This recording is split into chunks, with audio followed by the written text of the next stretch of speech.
number of comments we got after we put out our hands-on review of the Motorola One Fusion Plus to compare its cameras to the Poco X2 and the Realme 6 Pro were frighteningly high. Obviously, your wish is our command, and this is the camera comparison you've been waiting for. Hi, I'm Ershad from Mr. Phone, and let's find out if the One Fusion Plus actually has a good set of cameras that can compete against the Poco X2 and the Realme 6 Pro.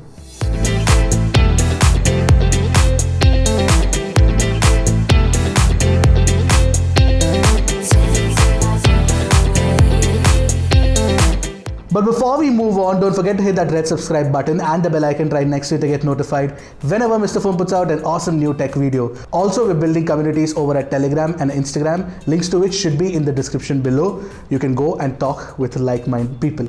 The one uniting factor between all the three phones is they all come with a 64 megapixel primary camera that captures 16 megapixel pixel bend samples. However, while the One Fusion Plus and the Realme 6 Pro use a 64 megapixel Samsung GW1 sensor, the Poco X2 has the better Sony IMX686 sensor. Anyway, the full specs are available on the screen for you. You can pause here to compare them in detail. I shall move ahead to the pictures now. Starting with the 16 megapixel pixel bend shots of wide landscapes, the Motorola One Fusion Plus impresses with its accurate color temperature reproduction. Poco has picked up the reds and Realme has picked up the blues and the greens.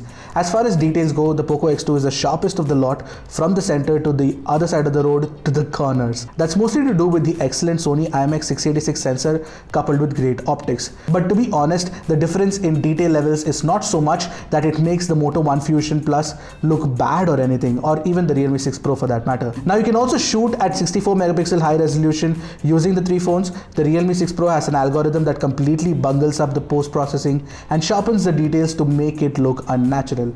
The Poco X2 and the Motorola One Fusion Plus are better. While the Poco X2 wins this round, I really like what Motorola One Fusion Plus has achieved as well. All the three phones come with an ultra-wide-angle camera. The Poco X2 has the best one of the lot.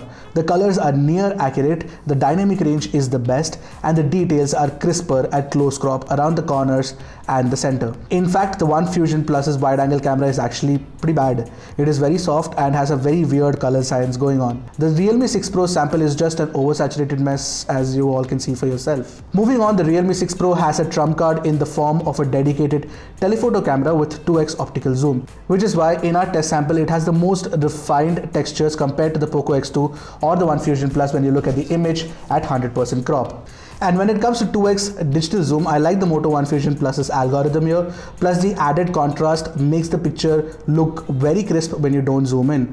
It defines the lines between the lighter and the darker portions better than the other two. Anyway, the 6 Pro is definitely the winner in this round of testing. Mid-range phones have come a really long way when it comes to multi-stack processing thanks to the powerful hardware. Essentially, these images just prove that fact. You get excellent dynamic range performance on all the three phones with Auto HDR enabled. But yes, the Moto One Fusion Plus tends to blow out the highlights slightly, which is very well contained by the Poco X2 and the Realme 6 Pro. I mean, it is not outrightly bad or anything, but the other two are slightly better, that's all. Looking at the close-up shot of these books, one can clearly tell the Poco X2 and the Realme 6 Pro have boosted the reds unnaturally. In fact, the Realme 6 Pro has actually made the color orange. Even the blue on the rear is inaccurately reproduced. In auto mode, the JPEGs that come out of the Motorola One Fusion Plus are close to natural. Job well done, Moto. As far as details at close crop are concerned, all the three are pretty close, but the Poco X2 is a tad sharper across the board. I'd easily pick the Moto for close-up shots thanks to its wonderful color accuracy. The Motorola One Fusion Plus has a higher resolution 5 megapixel macro camera. In my testing, I noticed it had close to accurate colors and more details at close crop, especially if you look at the area around Mahatma Gandhi's hair and the micro etching on the note. The second best is the Realme 6 Pro, but the 2 megapixel cameras on smartphones should never be used again if you ask me. The 5 megapixel on the Moto One Fusion Plus is actually better. Moving on to the portraits, all the three phones offer a phenomenal amount of details on the face. I can't really pick a winner between the three. However, when it comes to facial tone reproduction, the Poco X2 and the One Fusion Plus are more close to natural. The Realme 6 Pro has picked up the reds on my face, and the Poco X2's detection is just notches better than the One Fusion Plus and the Realme 6 Pro. Especially if you take a look at the hair around my beard, you will see that even strands of hair have been picked beautifully by the Poco X2 and separated from the background. Moreover, the Poco's portrait algorithm prefers doing gradual depth of blur that blurs according to the plane of focus. The objects close to the image are sharper, and gradually it starts blurring the objects in the background. The other two just create a depth plane that separates the subject from the background. You can do this in post-processing in softwares like Photoshop as well. I feel Poco is doing something more intense and tough here. It is actually trying to ape how DSLR cameras do background blurring. It might still need some fine-tuning and refinement, but I like it, as is too. The theory that more megapixels equal to better pictures gets sucker punched time and again. When you look at the selfies, you can clearly see that Poco X2 has more megapixels but struggles with capturing the right face tone or controlling the highlights. Clearly, the Moto One Fusion Plus and the Realme 6 Pro are better here. Both have a control over the bright wall on the rear. However, the color temperature is completely off on the Realme 6 Pro selfie. Don't worry, that can be easily fixed in post. Wait, let me do that. Voila, here you go. Now, as far as facial tones and contrast goes, I like the Motorola One Fusion Plus selfie, but here's something completely weird that I noticed. On taking a look at the 100% crop, the One Fusion Plus actually takes 4 megapixel pixel bin selfies. To be honest, I feel that's unnecessary, and that's very few pixels to play around with in 2020. Therefore, at close crop, the Realme 6 Pro and even the Poco X2 are far more detailed. Plus, the Realme 6 Pro's front camera offers a good dynamic range control and fairly accurate facial tones as well. That's not it. The Realme 6 Pro has a secondary wide-angle selfie camera. However, the Poco X2 has a secondary depth sensor, which brings us to the next round, selfie portraits.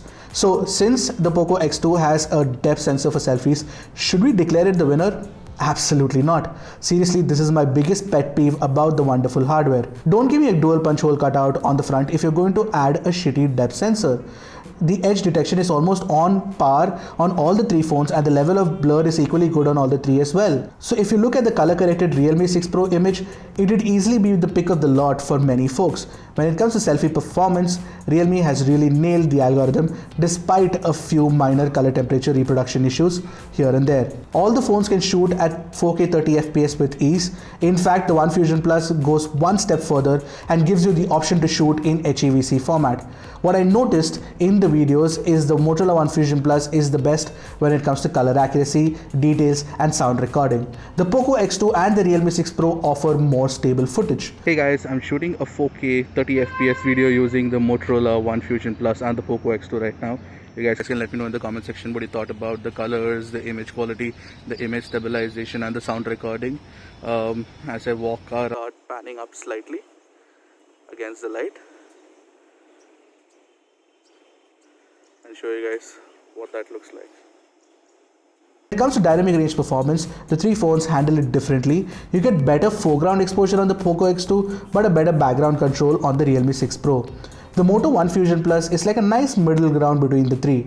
Overall though, I'd easily go with the One Fusion Plus. When it comes to cameras on the front, only the Realme 6 Pro offers stabilization, plus the footage looks nice too. However, the Motorola One Fusion Plus just kills it with details and sound recording. The Poco X2 sound recording is equally good, but the color temperature issue is just jarring. Hey guys, now I'm shooting a 1080p 30 FPS video using the front camera on both the Poco X2 and the Moto One Fusion Plus. You guys can take a look at the details, dynamic range, the colors, and let me know what you think about it. Plus slightly turn around and show you guys what it looks like when the light is against me.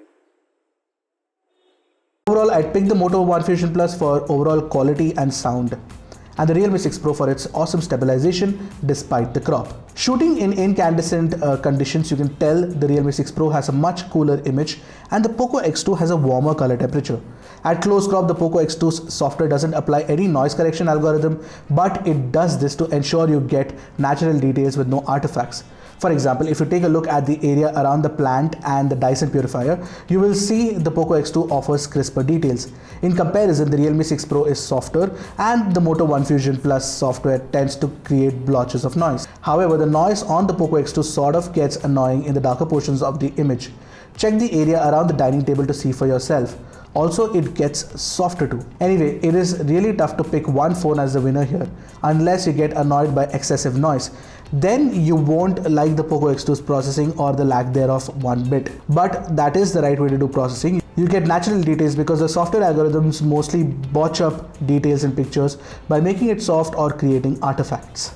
Moving on to the low light shots, most of us would want to believe that Poco with its Sony IMX686 sensor has this round in the bag. Well, the first low light shot without any software based night mode will confirm your belief. The Poco X2 has the best exposure of the lot. It is much brighter, but a brighter image doesn't necessarily mean a better image.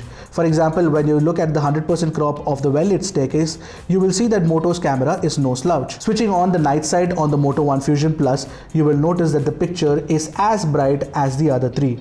Moreover, it has the most accurate color temperature too. Most importantly, it doesn't do any sort of noise correction, and therefore the brighter portions of the image have crisper, more natural fine textures. For example, take a look at the building on the rear or the lit up road or the area around the entry gate of my apartment complex. The One Fusion Plus is truly better. In fact, if you go to the bottom right corner, the Poco X2 and the Realme 6 Pro's images are super ugly in comparison. In the second set of pictures, the Realme 6 Pro has the brightest exposure in low light, but a closer look reveals that the Realme 6 Pro has a green color aberration on the white pillow with the woman's face. The Poco X2 has blotchy patches of texture. In fact, this problem persists when you take a look at the printing on the bedsheet as well. While the One Fusion Plus image might not be the brightest, it is definitely the most pleasing in terms of close crop details. The Motorola One Fusion Plus has the cleanest, most natural fine textures on offer. I remember chancing upon a discussion on Twitter that night sight on Motorola phones is incredible, and since this is my first time seeing it in action, color me impressed.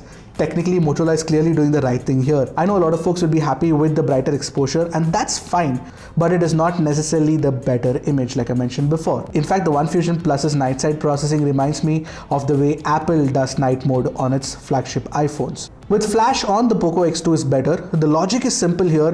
The X2 has a dual LED flash, which is obviously more powerful than the single LED units on the Realme 6 Pro and the Motorola One Fusion Plus. Up until now, the Realme 6 Pro was the best when it comes to selfies. It doesn't change with the low light selfies either. I mean, whether you look at the selfie without night mode, with night mode, or with screen flash on, the other two don't stand a chance. Clearly, the Realme 6 Pro is the selfie king under 20,000 rupees. To be honest, when Motorola launched the One Fusion Plus at around 17,000 rupees, I genuinely expected it to take a hit in the camera section. I thought that, the tuning won't be that great. But thankfully, Motorola software engineers have gotten the algorithm right for most part. You get accurate color reproduction and great details and fairly good dynamic range as well. Now, most importantly, what's also important is that the macro camera is actually the best of the three, and you get great video recording. Plus, that night sight algorithm actually improves the low light performance by leaps and bounds. Motorola has definitely given its all with the cameras on the One Fusion Plus, because not just the regular modes, you also get some extra modes like a pop, color mode, and of course the fact that you can also take slow motion videos using the selfie camera, and finally, even the macro camera can shoot videos as well. That said, the selfies could definitely have been better. The algorithm is a little weird where it sort of uses 4 megapixel pixel binge selfies by default, and that just felt a little weird to me. I mean, you can take 16 megapixel high resolution selfies, but they don't necessarily look as good as the 4 megapixel ones, and the resolution for the 4 megapixel ones are actually pretty low. And of course, the fact that the ultra wide angle camera feels like a forced addition, it doesn't really take good pictures. Those were the two bigger problems for me with the Motorola One Fusion Plus's camera. That said, I would definitely recommend the Motorola One Fusion Plus for its cameras as well, and that is saying something. Now, the Poco X2 continues to be a great camera. You get plenty of details using the Sony IMX686 sensor, but I would have preferred an algorithm which had natural colors. Having said that, the dynamic range is really good, and the portrait shots, like I mentioned, were excellent. The edge detection is just stupendously good, and of course, the ultra wide angle camera is pretty great as well. However, the selfie camera is not up to the mark, and therefore the front camera videos also don't look as good as the Realme 6 Pro or the Motorola One Fusion Plus. But the bigger question that everybody must be having in their minds is this the best camera under 20,000? I don't think anymore, because neither is the Motorola One Fusion Plus, but the whole point is that it's just very difficult to pick out one phone as the best camera phone under 20,000 rupees. Now, the one phone that I know for a fact is not the best camera phone under 20,000 rupees is the Realme 6 Pro. I mean, it's not like it takes bad pictures, just that the rear camera takes far too oversaturated pictures. I mean, a lot of people who like poppy colors will actually prefer that kind of color science, but to be honest, technically that is not the good kind of color science. But one area where the Realme 6 Pro actually shines and possibly just decimates the competition is in the selfie performance. You just get excellent selfies through and through. So what did you guys think of Motorola One Fusion Plus's camera setup? I kind of love them. I mean, they've done a good job with the cameras on this phone, and that actually came as a surprise to me. What did you guys think? Do let me know in the comment section below. Until next time, this is Ershad from Mr. Phone signing off. Goodbye and Godspeed, my friends.